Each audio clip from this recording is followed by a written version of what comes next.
Good morning, everybody. It's Michael with Juggernaut Weld Fab. Today we're working on air-to-water intercooler, and this thing 2 years ago, I want to say it was, it froze and burst the water tanks on it, and we got it patched up for him then, and now he blew it apart with a whole lot of boost. It's a badass twin turbo F-150 four-wheel drive truck. It's nasty, and it's making some steam, obviously. Like I said, twin turbo Coyote. It ended up, the last race he was at, it ended up splitting the intercooler in two places, right against the water tank here and right across the face here. This is actually the outlet. So he's got two turbos feeding boost through each side of this. Ice water is circulating through this core, which is just like a radiator. If you're not familiar with what a intercooler is, it's just a heat exchanger. So the air passes through this side as ice water flows through the core, and the theory is that the output air, your boost coming into the throttle body, should be cooler than the ambient air outside. The cooler the air is, the more horsepower you make. The cooler the air is, the denser it is, which means more volume. So in drag racing or hot rodding, any kind of motorsports, horsepower is the name of the game, and all an engine basically is an air pump. So the more fuel and air you can shove in that thing, the more horsepower you can make. And anybody that keeps up with the no prep, the street racing stuff, those F-150s are annihilating everything. The four-wheel drive F-150s down in Texas, that guy, Midnight Performance, those guys know what they're doing. They've got it figured out, and they're out there kicking ass. But anyway, he asked us if we could fabricate or repair this one again, and I told him the last time that we should do it out of all new plate and a new core, everything, build a new one. But at that time he didn't want to. He wanted to reuse everything there, and it didn't turn out great. Anybody that's cut through aluminum with a cutoff wheel and then tried to clean it back up and weld it all back together again, it just didn't turn out like it would if you were using all fresh new material. So we're going to cut this thing apart, see if the core is still good. If the core is still usable, then we'll go ahead and refabricate the whole thing and utilizing this core. Okay, save them quite a bit of money there. But if not, if it's been compromised, then we'll let them know, hey, you need a new core. At this point, cost-effective wise, is it more cost-effective to have me build you a new one or to buy one to replace it? So we'll get into it. We're going to cut it all up. I already drew all of the panels in the computer. It's going to be some cutting and some folding on the press brake. When you go to cut one of these apart or anything apart, it's good to label it. So I've got it all labeled. Which panel goes where. I tend to take a lot of pictures beforehand so that you know where the mounts go, where the drain goes. You don't have the thing in there upside down. So let's get after it. Let's start cutting this thing apart, shall we? All right, let's get to cutting. Now I want to be very conservative here when I cut, because I do not want to get into that core. And thankfully we're not reusing any of this junk. So we've got new bungs for it and everything. That's one thing to keep an eye out too. If you're repairing something like this and you're banging it around like I am, it's really easy to bend or dent this flared fitting here, these AN fittings. They do seal by a flared fitting. So if you nick that or dent it, he's gonna have leaks, and that can be dangerous with this being up in the front of the vehicle. Same thing with welding on this. If you just ground through your table and you set this thing down on that AN fitting and you go to weld on it, it will ground and arc through that and put a gouge in it, and then it won't seal up. Ask me how I know.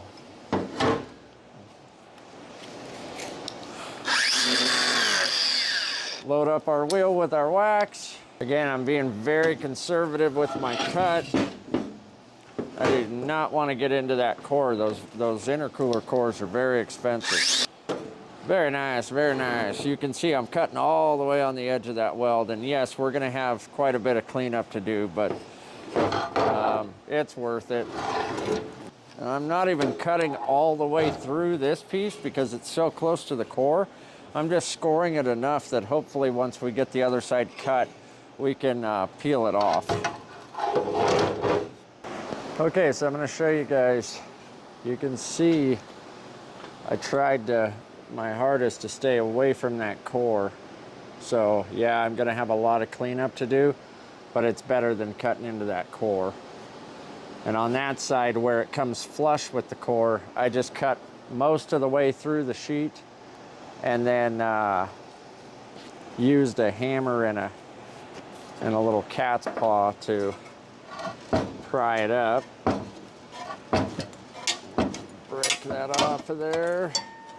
The core still looks pretty good from this side, so that's a plus. Now let's keep on cutting. Now on this one, a lot of people just run 2 tanks. The water flows through how it flows. The manufacturer of this one actually put a block-off plate inside of here. You can see where it's split, and there's a block-off plate there, and essentially what that does is makes it a double pass. So when the water comes through, it's gonna come through and back through this direction, and it's supposed to be more efficient cooling. I'm sure they've tested it, but yeah, that's something to pay attention to as well, because we want to fabricate this thing and weld it all up exactly like it was. Okay, so we've got this side tank cut, and I'll show you. We've got it cut all the way around, but it's still attached, right? And that's because of that block-off plate to make it a dual pass. So what I'm gonna have to do is carefully cut through each half of the tank without getting into the core. This is a messy, messy job. You can see how much aluminum is everywhere. So yeah, it's just like fiberglass. It's awesome. All right, now I can start to show you guys. So that's one half of our tank. Now I can show you guys how that works. So you can see this is a bar and plate style intercooler core, and the water flows through this side without actually contacting the air. That is the whole point of it. If you've got water pouring through this thing, it will suck it up into the engine, and it could possibly ruin that motor, hydrolock it.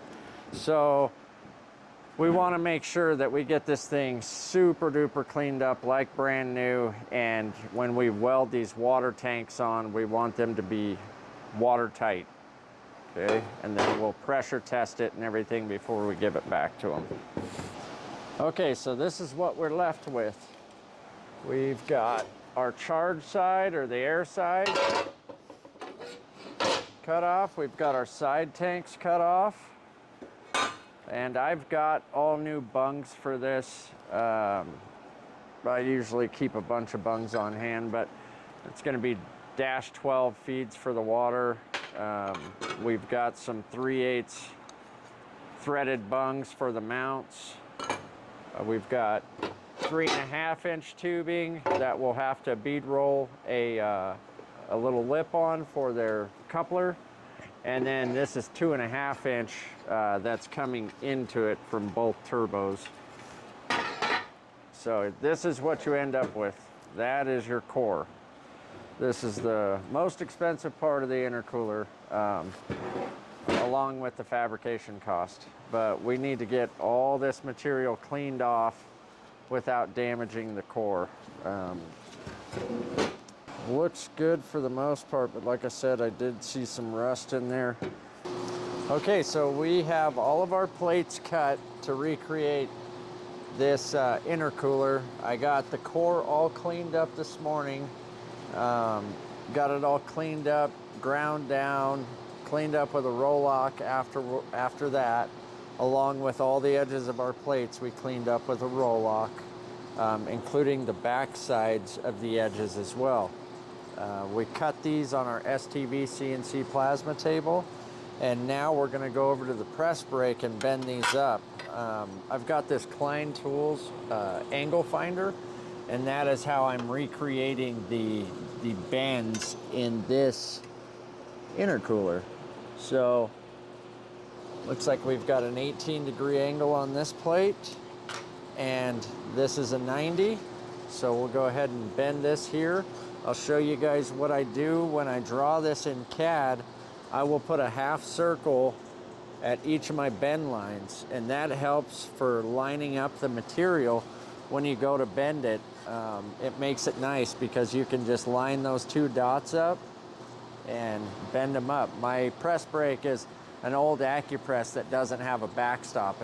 If you've got an automated backstop and you can just put your piece of material in there and bend it, great. But mine is all manual, so we'll go over and we'll get this done. Work with what you got, right? Okay, so we're over here at the press brake. Remember, I said this side had to be an 18-degree angle. I went ahead and I put this polyurethane dye. It's a dye protector, basically. It helps prevent the material from getting deep gouges in it from the bottom die. So we'll go ahead and get this bent up. Now I'm going to be looking for a 9-degree angle on this side.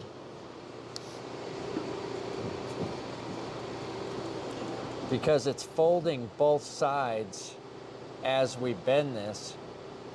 That's why we're looking for a 9-degree angle and not an 18-degree angle. 9 plus 9 equals 18. Like I said, my press brake's all manual, so I've got to take a little extra care when I bend things up.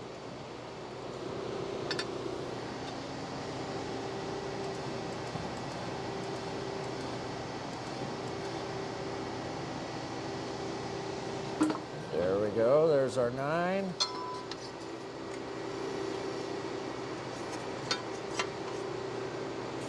And let's go for our 90. I think I'm gonna go ahead and put a little sacrificial, so when you try to bend close to a hole, you can get some deformation just like that.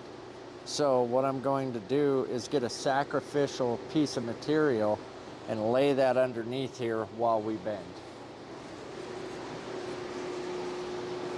So I just had a small piece of copper laying around that I'm going to use as my sacrificial piece. What that's hopefully going to do is keep this thing from deforming too bad.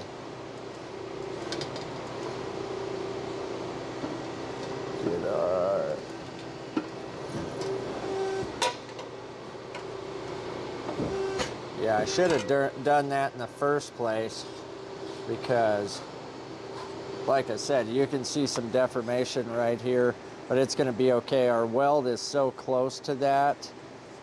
Piece of tubing's welding inside this. It's going to be so close to that that you won't even notice it. So we're good to go. All right, so we've got all of our plates cut and bent and test fit. This is the old, this is the new. We'll go ahead and start getting everything tacked up. I'm going to start with the water tanks, because you definitely want to make sure those get sealed up first. So we'll start with the water tanks, weld on our bungs, and we can actually pressure test that and spray some soapy water around it and make sure everything's sealed up before we weld on the charge side, the boost side. So yeah, it's a lot of work, but we're to that point. All right, so we're finally to the point now. We've got all our plates bent up. We've got everything prepped with roll-lock pads. Got it all cleaned up, and we're gonna start tacking this thing together. Again, I'm gonna weld together the water side first. I wanna get the water tanks all welded on and sealed up. so that I can pressure test this thing and make sure that the core is holding pressure, that we don't have any leaks before we weld on the air side. Otherwise, it's going to be a hell of a lot harder to weld up those leaks when you've got your charge side welded on. So yeah, let's get to it. We're using our Everlast EXT 255 EXT, and we're using our EDGE quartz collet body adapter and cup. So this is a number 6. We're running about 15 CFH of argon, and yeah, let's get to it.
Very nice, very nice.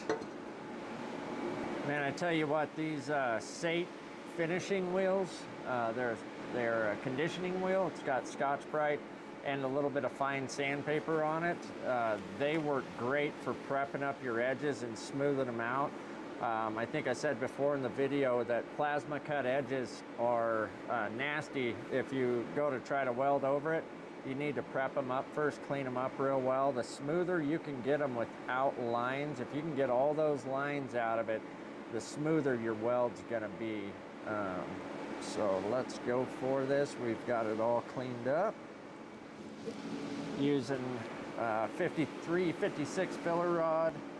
And this one is a Harris brand.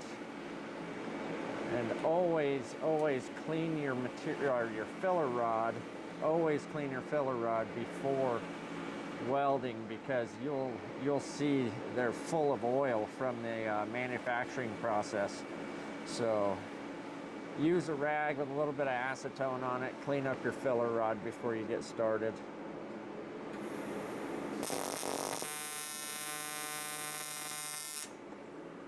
And on these thinner portions here, like you can see, the hole for the AN bung is right in the center of that, and there's probably only about 1/4 of an inch plate on both sides of that. So this portion here is going to heat up really fast. So as I come around here, I'm going to be backing out of my amperage quite a bit and then stepping it back up over here. Otherwise you'll burn that away. It'll just fall in on itself.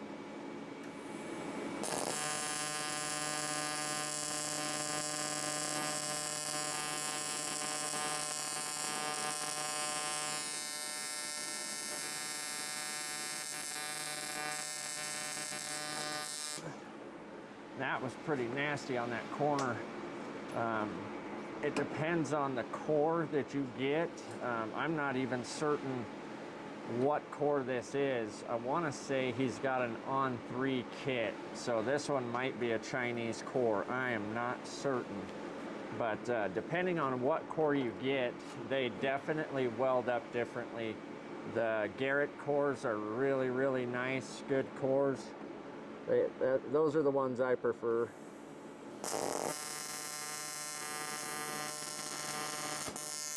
So you definitely want to try to clean it up as much as possible and not dip your tungsten like I just did.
great, besides dipping my frickin' tungsten.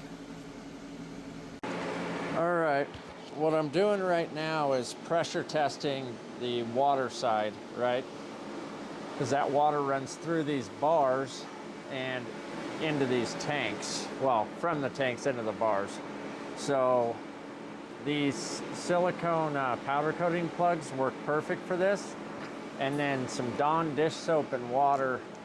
You're gonna wanna make sure you let it cool down so that it doesn't evaporate off of there. Whoa, yeah, we got pressure. So I've already gone around all the corners, but I was just kind of trying to show you guys what I do to make sure it's sealed up.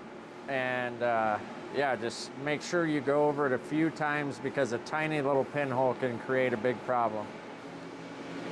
All right, here's a little tech tip for you. When cleaning out plasma cut holes, I like to use these round roll-locks. You can clean that up real nice with it, get it nice and smooth, and then use a stainless steel wire brush and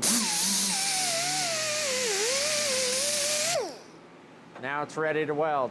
So yeah, round roll-lock and wire wheel, stainless steel wire wheel at that.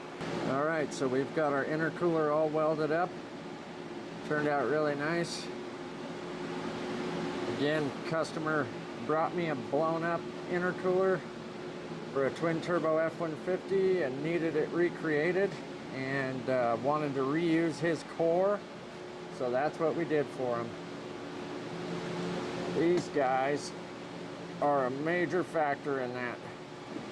Between EDGE and Everlast, I couldn't ask for better support and better people to deal with. These guys make some of the best products around and are affordable for what you're getting, you know. And not only are they affordable, but they perform. This is a 255 EXT and banging out this aluminum like nothing, and this is hours of welding. If you've never TIG welded aluminum or TIG welded something like this, it's hours of welding non-stop. And between that and a water cooler, that water cooler is a lifesaver. Runs water through your torch to cool it off. And like I said, of course, we're using our EDGE quartz cup. That thing's been banging it out for hours, no cracking, no nothing. So thank you for watching. Hit subscribe, follow us on Instagram, Facebook, share us, whatever. Everything's appreciated. If you have questions or anything, contact me, and take care.